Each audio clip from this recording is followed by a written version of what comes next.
ওকে, তারপরে দেখো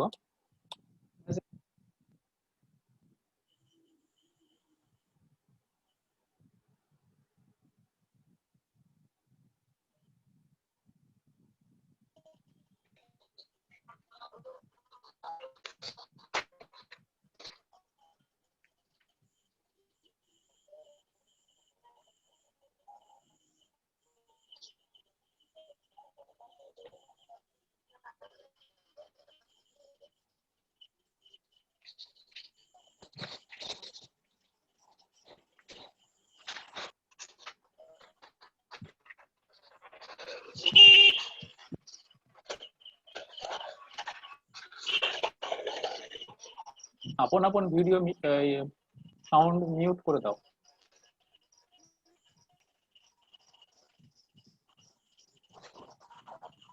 কি লিখছি আমি কি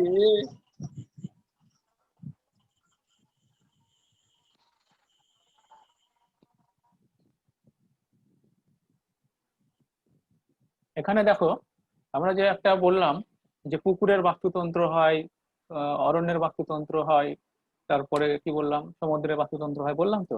তো একটা পুকুরের বাস্তুতন্ত্র দেখো কিরকম হয়। এখানে তোমরা দেখতে পাচ্ছ যে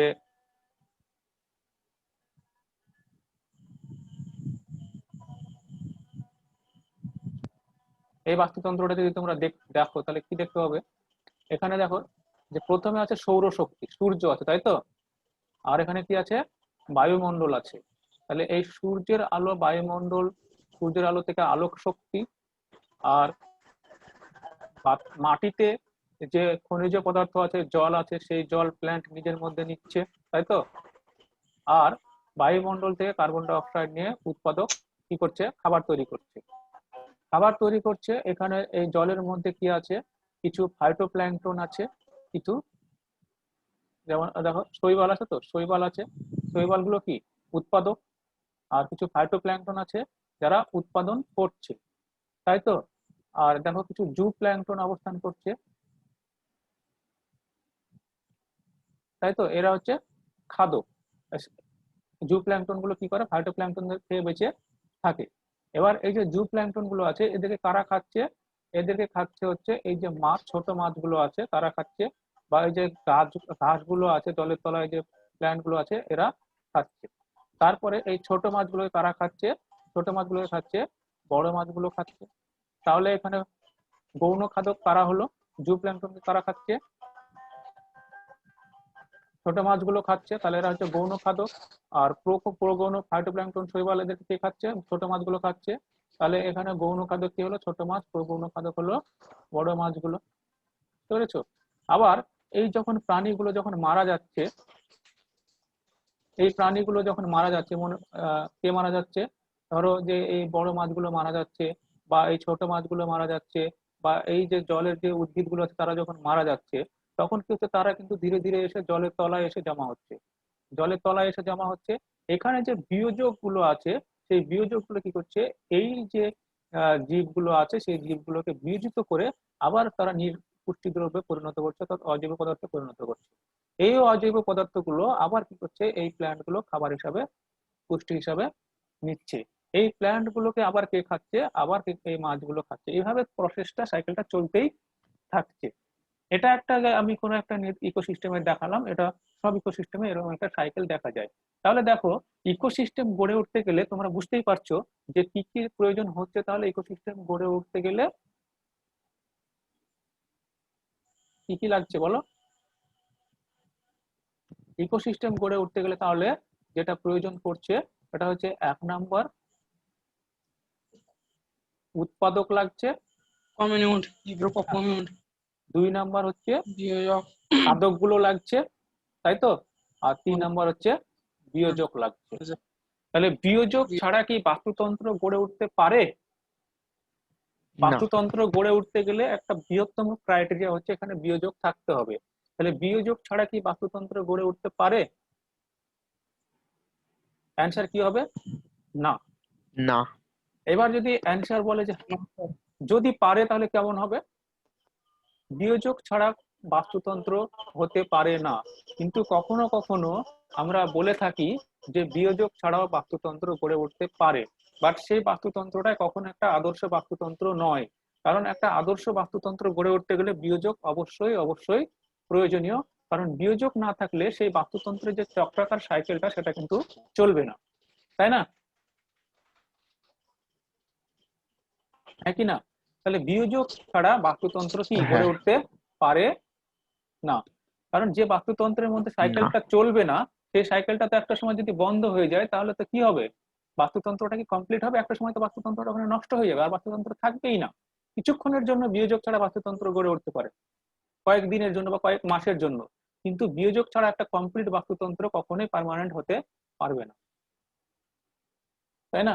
মনে করো যে একটা ফরেস্ট আছে, বা মনে করো যে একটা পুকুর আছে, সেই পুকুরের মধ্যে একটা বাস্তুতন্ত্র গড়ে উঠেছে, সেই বাস্তুতন্ত্রের মধ্যে কোনো বিয়োজক নাই। তাহলে এবার কি হবে? বিয়োজক যদি না থাকে তাহলে সেখানকার যে গাছপালাগুলো মারা যাবে, সেখানকার যে প্রাণীগুলো মারা যাবে, সেইগুলো কি হবে? তলায় গিয়ে জমা পড়বে। তো তলায় গিয়ে জমা পড়ে যদি তারা বিয়োজিত না হয় তাহলে তো জমা পড়ে যাবে, জমা পড়তে পড়তে পড়তে কি হবে? একটা সময় পুকুরটা খুব তাড়াতাড়ি ভরাট হয়ে যাবে, তাই না? এই বাস্তুতন্ত্রগুলো কখনো বিয়োজক ছাড়া গড়ে হুম। উঠতে পারে না। অনেক সময় বলা হয় যে একটা গুহা, মনে করো গুহার ভিতর মানে অন্ধকার পরিবেশ, সেখানে কি হয়? একটা বাঘ আছে, অনেকে বলে থাকে যে বাঘ আছে। বা মনে করো একটা ভাল্লুক আছে, সেই ভাল্লুকটা তো ওখানে একাই অবস্থান করছে, সে একটা বাস্তুতন্ত্র গড়ে উঠেছে, সে বাইরে এসে খাবার খেয়ে চলে যাচ্ছে। সেটাকে কি আমরা বলতে পারি যে একটা বিয়োজক ছাড়া বাস্তুতন্ত্র? সে গুহার ভিতর তো প্রাণীই নাই, শুধু ভাল্লুক আছে, তাহলে সেখানে বিয়োজকের কি প্রয়োজন? জীব নেই, জীব থাকলে তবে তো বিয়োজক থাকবে। জীব থাকলে সেই বিয়োজককে নষ্ট করার জন্য তো সেই জীবগুলোকে নষ্ট করার জন্য তো বিয়োজক থাকবে। যদি বিয়োজক আহ তাহলে বিয়োজকের বেঁচে থাকার ক্রাইটেরিয়া কি? একটা মৃত জীব, সেটা উদ্ভিদ হতে পারে, প্রাণী হতে পারে। তাহলে সেখানে যেখানে কোনো মৃত জীব বা উদ্ভিদ বা প্রাণী কিছুই পাওয়া যাবে না, সেখানে বিয়োজক কিভাবে অবস্থান করবে? কারণ বিয়োজকের বেঁচে থাকার জন্য তো এগুলো প্রয়োজন। কারণ বিয়োজক এদের উপর বেঁচে থেকে এদের খাবারগুলোকে ভেঙে দিয়ে সেখান থেকে নিজে খাবার সংগ্রহ করে, তাই তো? মানে কনসেপ্টটা একটু ডেপথ থেকে বুঝতে হবে। তার মানে কি বিয়োজক ছাড়া বাস্তুতন্ত্র গড়ে উঠতে পারে না স্যার। না? ফার্স্ট অ্যান্সার হবে না। কিন্তু কেউ যদি জোর করে বলে যে হতে পারে, তখন তুমি এটা একটা এক্সাম্পল দিতে পারো যে গুহার ক্ষেত্রে এরকম হতে পারে, তাই না?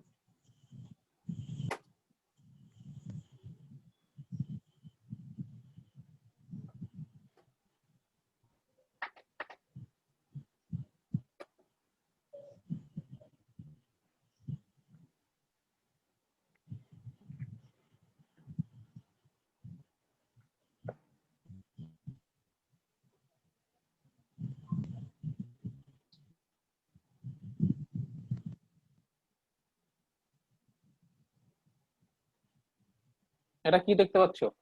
এটা একটা কোথাকার বাস্তুতন্ত্র?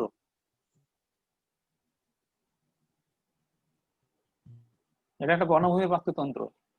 এখানে দেখো, এই যে উৎপাদক আছে, উৎপাদককে হরিণ খাদক হিসাবে খাদ্য হিসাবে খাচ্ছে, হরিণকে আবার খাদ্য হিসাবে কে খাচ্ছে? বাঘ খাচ্ছে, তাই তো?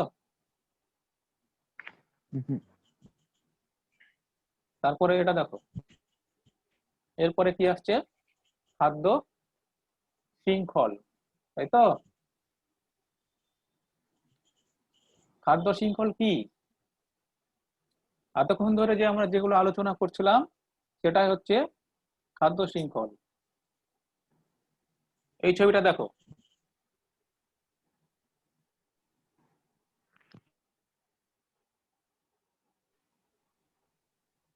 এই ছবিটা যদি দেখো তাহলে একটা জিনিস দেখা যাবে। এখানে দেখো, উৎপাদক আছে, প্রাথমিক খাদক, গৌণ খাদক, তারপর প্রগৌণটা দেয়নি এখানে দিয়ে দিলাম। ধরো উৎপাদক যেমন ফাইটোপ্ল্যাঙ্কটন, ফাইটোপ্ল্যাঙ্কটনকে প্রাথমিক খাদক কারা খাচ্ছে? একটু আগে বললাম, জু প্ল্যাঙ্কটন, তাই তো? জু প্ল্যাঙ্কটনকে কারা খাচ্ছে? ছোট মাছগুলো খাচ্ছে। তাহলে এরা কি হলো? গৌণ খাদক। প্রগৌণ খাদক কারা হলো? বড় মাছগুলো। সর্বোচ্চ খাদক কারা? বড় মাছগুলো কি খাচ্ছে? বকগুলো খাচ্ছে। তাহলে এরা হচ্ছে সর্বোচ্চ খাদক। তাহলে এখানে দেখো, এখানে একটা সম্পর্ক গড়ে উঠেছে। সম্পর্কটা কি? তুমি যদি প্রত্যেকটা স্টেপে যাও তাহলে এখানে দেখতে পাবে একটা হচ্ছে খাদ্য আর একটা হচ্ছে খাদক। এই ক্ষেত্রে উৎপাদক ফাইটোপ্ল্যাঙ্কটন হচ্ছে উৎপাদক। এই ক্ষেত্রে হচ্ছে উৎপাদকই হচ্ছে খাদ্য, আর খাদককে প্রাথমিক খাদক। এই ক্ষেত্রে দেখো গৌণ খাদক হচ্ছে খাদক, আর খাদ্যকে প্রাথমিক খাদক। আবার এই ক্ষেত্রে খাদ্য হয়ে গেল গৌণ খাদকটা খাদ্য, আর খাদককে প্রগৌণ খাদক, তাই তো? আবার এই ক্ষেত্রে দেখো খাদ্যটাকে প্রগৌণ খাদক, আর খাদক হচ্ছে সর্বোচ্চ খাদক এবং হচ্ছে বক, তাই তো? হ্যাঁ একই না? স্যার। হ্যাঁ। এবং আমাদের এখানে একটা কনসেপ্ট আছে যে উৎপাদক সে তো প্রডিউসার, কিন্তু যে প্রাথমিক খাদক সে হচ্ছে সবসময় হার্বিভোরাস বা শাকাশী বা তৃণভোজী। তার কি বলা হয়? হার্বিভোরাস বা শাকাশী বা তৃণভোজী। তাহলে প্রাথমিক খাদক সবসময় কিন্তু যেহেতু সবুজ উদ্ভিদকেই খায়, তার জন্য সে হচ্ছে, বা যেহেতু সে উৎপাদককে খায় তার জন্য এ হচ্ছে শাকাশী। কিন্তু প্রাথমিক খাদকের পরে যারা আছে গৌণ প্রগৌণ সর্বোচ্চ, এরা হচ্ছে সবাই মাংসাশী, যেটা ইংলিশে বলা হয় কার্নিভোরাস। বুঝেছো? তো এইখানে দেখো যেটা বললাম, যেটা বলার কথা, তাহলে খাদ্য শৃঙ্খল, এখানে একটা খাদ্য শৃঙ্খল গড়ে ওঠেনি যে এ হচ্ছে খাদক, এ আবার এ হচ্ছে উৎপাদক, এ খাদক, এ আবার এখানে খাদ্য, এ খাদক, এ আবার এখানে খাদক, এ খাদ্য। তার ফলে একজন আরেকজনকে খাচ্ছে, খাওয়ার ফলে নিজেদের যে প্রয়োজনীয় পুষ্টি, সেই পুষ্টি কিন্তু সংগ্রহ করছে। সেটা কিসের ভিত্তিতে হচ্ছে? কি সম্পর্কের ভিত্তিতে? খাদ্য এবং খাদক সম্পর্কের ভিত্তিতে, তাই তো? আর দেখো এখানে আরো একটা কনসেপ্ট তোমাদেরকে বলতে হবে, সেটা হচ্ছে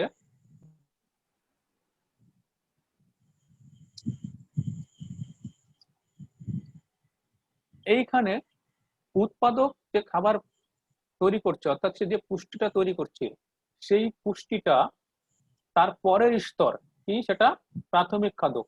সেই প্রাথমিক খাদক উৎপাদক থেকে পুষ্টি সংগ্রহ করে নিজেদের মধ্যে পুষ্টি সংগ্রহ করছে। তারপরেটা দেখো গৌণ খাদক, সে কি করছে? নিজের পুষ্টি সংগ্রহ করছে কাকে খেয়ে? প্রাথমিক খাদককে।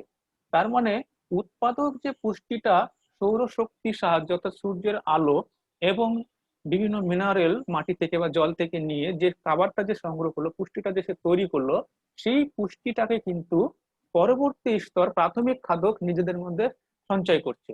এবার প্রাথমিক খাদককে খেয়ে গৌণ খাদক তাদের পুষ্টিটাকে সংগ্রহ করছে, আবার তেমন তাদের নিজেদের মধ্যে পুষ্টি জমা রাখছে। আবার গৌণ খাদককে প্রগৌণ খাদক খেয়ে পুষ্টি সংগ্রহ করছে। তার মানে এই যে এক একটা স্তর, উৎপাদক, প্রাথমিক খাদক, গৌণ খাদক, প্রগৌণ খাদক, সর্বোচ্চ খাদক, এইগুলো হচ্ছে এক একটা পুষ্টি স্তর। কি বলা হয়? এইগুলোকে এক একটাকে বলা হয় পুষ্টি স্তর। এই কনসেপ্টটা তোমরা অবশ্যই রাখবে, কারণ এই কনসেপ্টটা ফার্দার যখন আরো পড়াশোনা করবে এই কনসেপ্টটা কিন্তু লাগবে। যখন আমরা ফুড পিরামিড পড়বো বা আমরা সংখ্যার পিরামিড পড়বো, এই সমস্ত পিরামিড গুলো যখন আমরা পড়বো, বা এখন যখন এই খাদ্য শৃঙ্খলই পড়বো, এইখানে কিন্তু এই কনসেপ্টটা ভেরি ভেরি ইম্পর্টেন্ট। সেটা হচ্ছে পুষ্টি স্তর। পুষ্টি স্তর বলতে কি বোঝানো হয়, কারণ এর পরের যে ডেফিনেশন গুলো সেগুলো পুষ্টি স্তর দিয়ে বলা থাকে। বুঝতে পেরেছো? তাহলে পুষ্টি স্তর কি? এই যে বিভিন্ন খাদকের যে এক একটা স্তর, উৎপাদক থেকে শুরু করে প্রাথমিক খাদক, গৌণ খাদক, এইগুলো হচ্ছে এক একটা পুষ্টি স্তর। ওকে, তাহলে আমরা খাদ্য শৃঙ্খলের আমরা যদি ডেফিনেশনে যাই, তাহলে কি বলবো? বলো কেউ একজন। আমরা তো বুঝে গেলাম, তাহলে এবার যদি আমাদেরকে বলা হয় যে তুমি খাদ্য শৃঙ্খলের ডেফিনেশন দাও, তাহলে কি বলবো?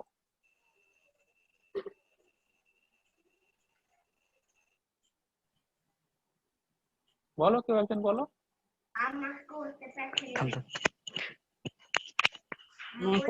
খাদ্য আর খাদক এই দুটি স্যার আন্তঃক্রিয়ার খবর। যেমন খাদক যেমন করে খাদ্য থেকে পুষ্টি সংগ্রহ করে, এরকম ভাবে একটা চক্রাকার, এটাই ধরুন। ওটাই ধরবো, তাই তো? খাদ্য শক্তির খাদক ও খাদকের সম্পর্কযুক্ত প্রাণীগোষ্ঠীর মধ্যে প্রবাহিত হওয়াকে খাদ্য শৃঙ্খল বলে। কি প্রবাহিত হয়? তো স্যার শক্তি, শক্তিটা স্যার খাদ্য শক্তি। খাদ্য শক্তি বা পুষ্টি, তাই তো? খাদ্য শক্তিকে তো পুষ্টি বলা হয়। Good, very good. হ্যাঁ স্যার। ঠিক আছে।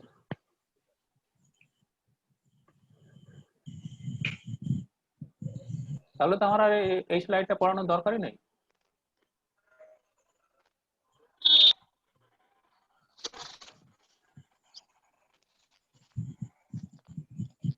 দেখো এখানে খাদ্য শৃঙ্খলের কথা বলা আছে, তাহলে ডেফিনেশন যদি আমরা দেখতে যাই তাহলে কি দেখবো, ডেফিনেশনের মধ্যে কি বলা আছে যে খাদ্য খাদক সম্পর্কের ভিত্তিতে, প্রথম কথা ক্রাইটেরিয়া কি, খাদ্য খাদক সম্পর্কের ভিত্তিতে খাদ্য শক্তি, দ্বিতীয় ক্রাইটেরিয়া কি, খাদ্য শক্তি কোথা থেকে যায়, উৎপাদক থেকে শুরু করে এক প্রাণী গোষ্ঠী থেকে পরবর্তী প্রাণী গোষ্ঠী, বা এটাকে আমরা বলতে পারি এক পুষ্টি স্তর থেকে পরবর্তী পুষ্টি স্তর, তাই তো?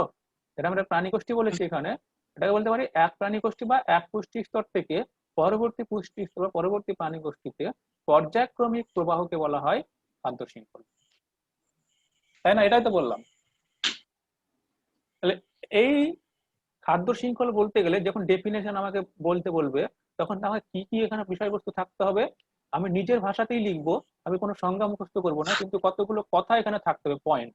এটা কি, খাদ্য শক্তি কি প্রবাহিত হয়, খাদ্য শক্তি কিভাবে কি সম্পর্কের ভিত্তিতে, খাদ্য খাদক সম্পর্কের ভিত্তিতে কোথা থেকে প্রবাহিত হয়, উৎপাদক থেকে, কোথায় প্রবাহিত হয়, বিভিন্ন প্রাণী গোষ্ঠী বা আমরা এটাকে বলতে পারি বিভিন্ন পুষ্টি স্তর, তাই তো? তাহলে আমাদেরকে যদি খাদ্য শৃঙ্খল বলতে বলা হয়, পারবো তো? ওকে, এবার হচ্ছে খাদ্য জাল। খাদ্য জাল কি, যখন অনেকগুলো খাদ্য শৃঙ্খল একসঙ্গে নিজেদের মধ্যে মার্চ হয়ে যায় তখন সেটাকে বলা হয় খাদ্য জাল। মনে করো তুমি একটা সুতো নিয়েছো, তাহলে একটা সুতো হচ্ছে একটা শৃঙ্খল, এবার যদি সেখানে অনেকগুলো সুতো একসঙ্গে রেখে দিই তাহলে সেটা কি হবে, জোড় বেঁধে যাবে তো? তাহলে সেই জোড় বেঁধে যাওয়া যে ব্যাপারটা সেটাকে আমরা কি বলি, সুতো জোড় বেঁধে যাওয়া ব্যাপারটাকে নেট বলি বা জাল বলি। এখানেও ঠিক সেই কনসেপ্ট, একটা খাদ্য শৃঙ্খল মনে হচ্ছে একটা লাইন, যেটা একটা উৎপাদক থেকে শুরু হয় এরকম লাইন চললো, এই লাইনটাকে কি বলা হচ্ছে, একটা খাদ্য শৃঙ্খল। এবার যখন অনেকগুলো জাল একসঙ্গে জড়ে যাবে, একসঙ্গে জড়ে গেল, তখন আমরা সেটা কি বলবো, নেট বলবো তো বা জাল বলবো তো? ঠিক সেরকমই অনেকগুলো খাদ্য শৃঙ্খল যখন একসঙ্গে একে অপরের সঙ্গে রিলেটিভ হয়ে যায়, একে অপরের সঙ্গে যুক্ত হয়ে যায়, সেখানেও একটাই কনসেপ্ট, কি সম্পর্কের ভিত্তিতে, খাদ্য খাদক সম্পর্কের ভিত্তিতে, তখন সেটাকে বলা হয় খাদ্য জাল। বোঝা গেছে? তাহলে দেখো এখানে ক্রাইটেরিয়া দিয়েছে অনেকগুলি খাদ্য শৃঙ্খল থাকবে একটা কথা, আর একটা হচ্ছে প্রজাতিগুলি আন্তঃসম্পর্ক যুক্ত হতে হবে। আন্তঃসম্পর্ক মানে হচ্ছে তোমরা মনে করো যে তুমি মানুষ আর একটা বাঘের সঙ্গে তোমার সম্পর্ক গড়ে উঠলো, তাহলে এটা হচ্ছে আন্তঃসম্পর্ক। এবার তুমি মানুষ আর একটা মানুষের সঙ্গে তোমার সম্পর্ক গড়ে উঠলো, সেটা হচ্ছে অন্তঃসম্পর্ক। বোঝা গেছে? একটা হচ্ছে ইন্ট্রা স্পেসিফিক আর একটা হচ্ছে ইন্টার স্পেসিফিক। ইন্টার স্পেসিফিক মানে হচ্ছে দুটো আলাদা প্রজাতির মধ্যে যে সম্পর্ক সেটা হচ্ছে আলাদা, তাই মানে হচ্ছে আন্ত। আর হচ্ছে অর্থাৎ সেটা বলা হয় ইন্টার, আর একটা হচ্ছে ইন্ট্রা।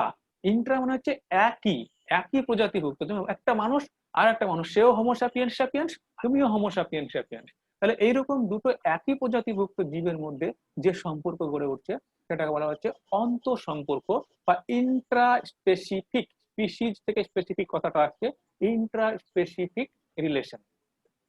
কি বললাম, বুঝতে পেরেছো? তাহলে খাদ্য জালের ক্ষেত্রে যে সম্পর্কটা গড়ে ওঠে সেটা কি সম্পর্ক, আন্তঃসম্পর্ক বা ইন্ট্রা স্পেসিফিক রিলেশন। আর খাদ্য শৃঙ্খলের ক্ষেত্রে কি, সেম সম্পর্ক, ইন্ট্রা স্পেসিফিক বা আন্তঃসম্পর্ক। বুঝতে পেরেছো? তাহলে খাদ্য জাল সম্পর্কে আমরা কি বলবো, যে বাস্তুতন্ত্রের আন্তঃসম্পর্ক যুক্ত বিভিন্ন প্রজাতি দ্বারা গঠিত খাদ্য শৃঙ্খলগুলিকে একত্রে খাদ্য জাল বলা হয়। তাহলে খাদ্য জালের মধ্যে এখানে আন্তঃসম্পর্ক কিরকম আসছে, এইখানকার যে আন্তঃসম্পর্কটা বোঝাচ্ছে সেটা হচ্ছে, মনে করো যে এইটা একটা খাদ্য জাল, এইটা একটা খাদ্য জাল, সরি খাদ্য শৃঙ্খল, এইটা একটা খাদ্য শৃঙ্খল। তাহলে এই শৃঙ্খলটা এই শৃঙ্খলটা এই শৃঙ্খলটা দুটো আলাদা আলাদা শৃঙ্খল হলো তো, তিনটে। তার মানে এই শৃঙ্খলের সঙ্গে এই শৃঙ্খলের কোনো সম্পর্ক থাকা উচিত না, আবার এই শৃঙ্খলটার সঙ্গে এই শৃঙ্খলের কোনো সম্পর্ক থাকা উচিত না, তাই তো? এবার যদি সেটা থেকে যায় তাহলে দুটো আলাদা আলাদা, আমি তোমাদেরকে প্রথমেই বলেছি আন্ত মানে হচ্ছে আলাদা, এবারে দুটো আলাদা আলাদা শৃঙ্খলের মধ্যে যে সম্পর্ক সেটাকে আমরা বলছি আন্ত সম্পর্ক। তাহলে দুটো খাদ্য জাল আলাদা আলাদা খাদ্য শৃঙ্খলের মধ্যে, সরি, আলাদা আলাদা খাদ্য শৃঙ্খলের মধ্যে যে সম্পর্কটা গড়ে উঠছে সেটাকে আমরা কি বলবো? আন্তঃসম্পর্ক। তো একই একই একই খাদ্য শৃঙ্খলের মধ্যে তো হচ্ছে না, আলাদা আলাদা খাদ্য শৃঙ্খলের মধ্যে হচ্ছে, তাহলে সেটাকে আন্তঃসম্পর্কই বলবো। সেই জন্য খাদ্য শৃঙ্খলে বলা হয় যে বাস্তুতন্ত্রের আন্তঃসম্পর্ক যুক্ত বিভিন্ন প্রজাতি দ্বারা গঠিত খাদ্য শৃঙ্খলগুলিকে একত্রে বলা হচ্ছে খাদ্য জাল। বুঝতে পেরেছ?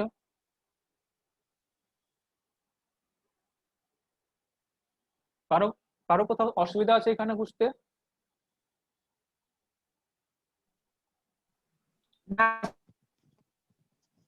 অসুবিধা নেই তো?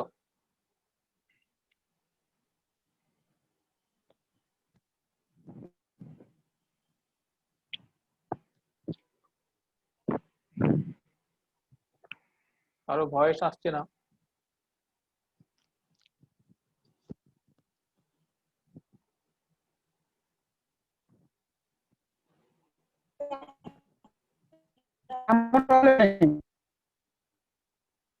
বলো।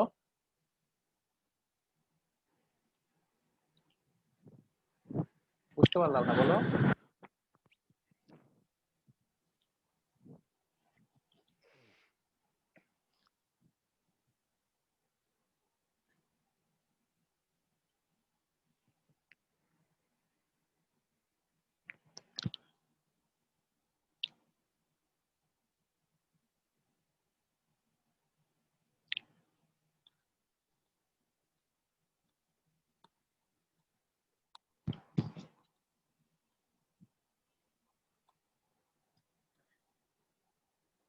এটা দেখতে পাচ্ছ, এখানে একটা বক আছে, মাছ আছে।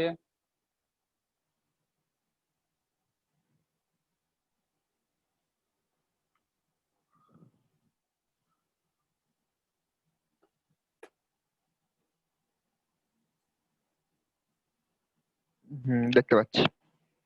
আছে। হ্যাঁ স্যার। তাহলে দেখো, যে খাদ্য শৃঙ্খলের কথা আমি তোমাদেরকে একটু আগে বললাম, সেই খাদ্য শৃঙ্খলগুলো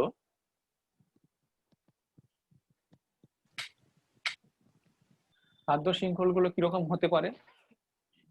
মনে করো একটা তৃণভূমি, সেই তৃণভূমিতে যদি খাদ্য শৃঙ্খল গড়ে ওঠে, তাই তো? কে কি বলছে? তার কথা কিছু বুঝতে পারছি না। কোনো সমস্যা নেই স্যার, কোনো প্রবলেম নেই, কোনো প্রবলেম নেই। কে কথা বুঝতে পারছি না, আলাদা।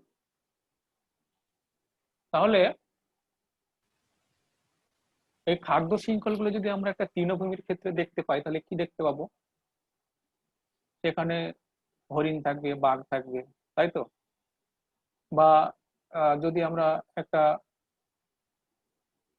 কোনো মাইক্রো অর্গানিজমের ক্ষেত্রে দেখি, তাহলে কি দেখবো? একটা মাইক্রো অর্গানিজম কোনো একটা মৃত জীবদেহ পেলো, সেই জীবদেহের উপর বসবাস করতে শুরু করলো, সেই জীবদেহগুলোকে খেতে শুরু করলো, ভেঙে দিল, প্রথমে অজৈব যৌগ জৈব যৌগ করলো, তারপরে যারা ট্রান্সফর্মার আছে তারা এসে কি করলো, সে অজৈব যৌগগুলোকে জৈব যৌগে পরিণত, জৈব যৌগগুলোকে অজৈব যৌগে পরিণত করে দিল, তাই তো? তাহলে এইরকম আমরা দেখতে পারি। এইরকম ভিত্তি করে, অর্থাৎ যে সেখানে কোন কোন অর্গানিজম গুলো অংশগ্রহণ করছে তার উপর ভিত্তি করে খাদ্য শৃঙ্খল গুলোকে ভাগ করা হয়। তৃণভূমির ক্ষেত্রে কি দেখা যায়? প্রথম যে খাদক সেটা হচ্ছে কিন্তু উৎপাদক। উৎপাদককে একটা তৃণভোজী প্রাণী খায়, যেমন হরিণ ঘাস খেয়ে বেঁচে থাকে। এবার সেই হরিণকে বাঘ খায়। তার ফলে উৎপাদক ঘাস, ঘাস থেকে হরিণ, হরিণ থেকে বাঘ, এইরকম ভাবে খাদ্য শৃঙ্খলটা এগোচ্ছে। কিন্তু যদি আমরা খাদ্য শৃঙ্খলটা মনে করো যে সেইভাবে শুরু না করে হরিণ থেকে, ধরো একটা জায়গায় আমরা আহ হরিণ থেকে শুরু করছি, তাহলে ফড়িং থেকে যদি খাদ্য শৃঙ্খল শুরু করি, তাহলে ফড়িংকে কে খাচ্ছে? ব্যাঙ খাচ্ছে। ব্যাঙকে কে খাচ্ছে? সাপ খাচ্ছে। সাপকে কে খাচ্ছে? বাজ পাখি খাচ্ছে, তাই তো? এটাই তো হচ্ছে। তাহলে যে খাদ্য শৃঙ্খল উৎপাদক থেকে শুরু হচ্ছে, সেই খাদ্য শৃঙ্খলকে বলা হচ্ছে গ্রেজিং। সেই খাদ্য শৃঙ্খলকে বলা হচ্ছে গ্রেজিং। গ্রেজ করা মানে হচ্ছে আহ অর্থাৎ যে তৃণভোজী প্রাণীরা যে সবুজ উদ্ভিদকে খায়, সেই খাওয়াটাকে বলা হচ্ছে গ্রেজিং। হয়তো ঘাস খেয়ে বা পাতা লতা পাতা খেয়ে বেঁচে থাকার বলা হচ্ছে গ্রেজিং। আর সেই কনসেপ্ট থেকে এটা বলা হচ্ছে গ্রেজিং খাদ্য শৃঙ্খল।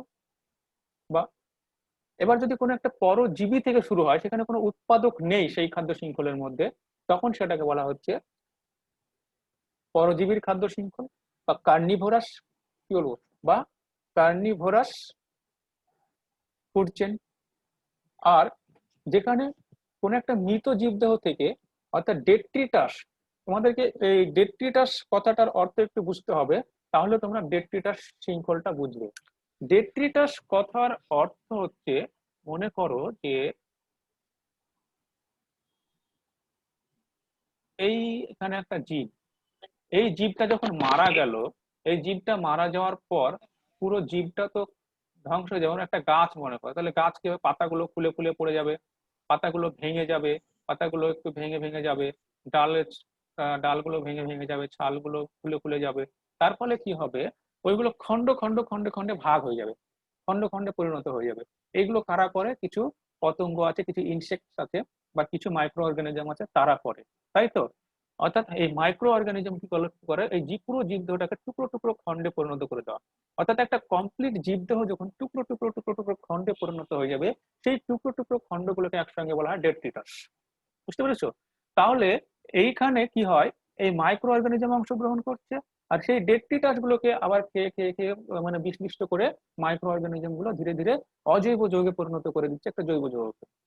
তাহলে এইখানে ডেট্রিটাস দিয়ে খাদ্য শৃঙ্খলটা শুরু হচ্ছে, তার জন্য এই খাদ্য শৃঙ্খলকে বলা হচ্ছে ডেট্রিটাস খাদ্য শৃঙ্খল বা ডেট্রিটাস ফুড চেইন।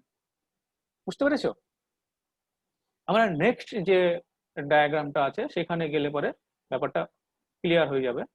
আমি যাচ্ছি সেখানে, আর 5 মিনিট আছে, 5 মিনিটের মধ্যে কমপ্লিট করতে হবে।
দেখো এখানে এই ছবিটা দেখো,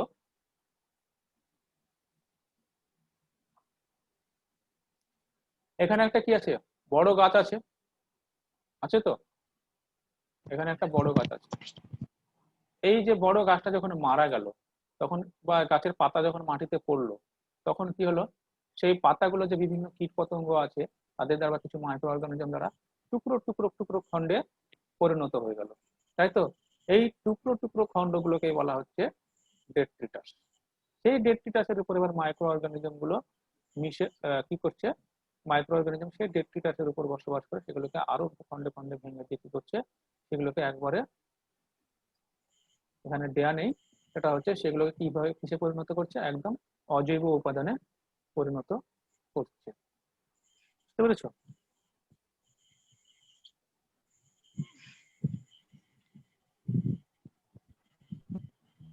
বলো, বোঝা গেল না গেল না? তাহলে স্যার একদম বুঝতে পেরেছি। গুড। এবার দেখো, এবার একটা ছোট্ট জিনিস বলে ছেড়ে দেবো, কারণ আর টাইম নেই।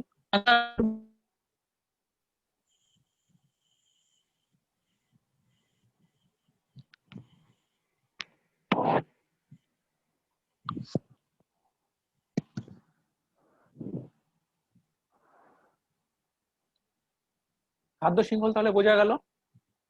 এবার দেখো খাদ্য জাল। খাদ্য জালটা অলরেডি বলে দিয়েছি। দেখো এখানে একটা ছবি আছে।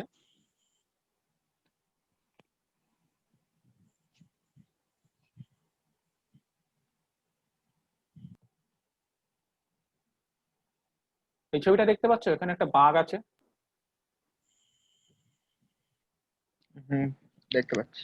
ঠিক আছে, এখানে দেখো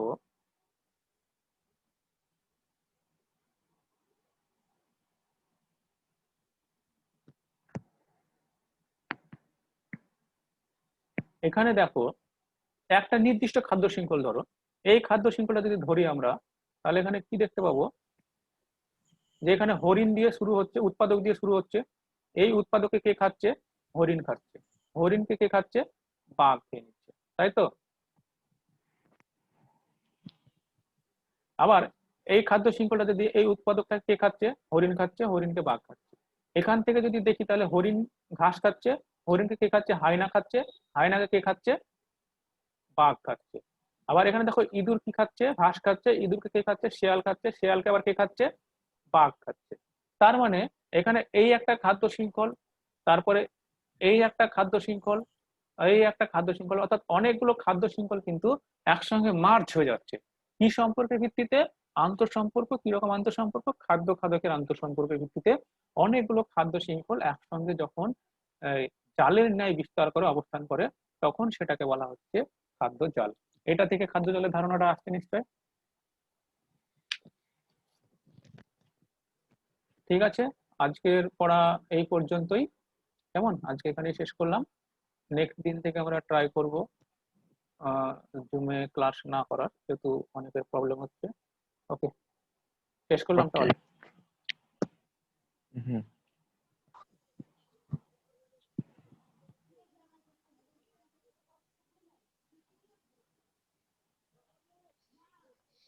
হ্যালো স্যার।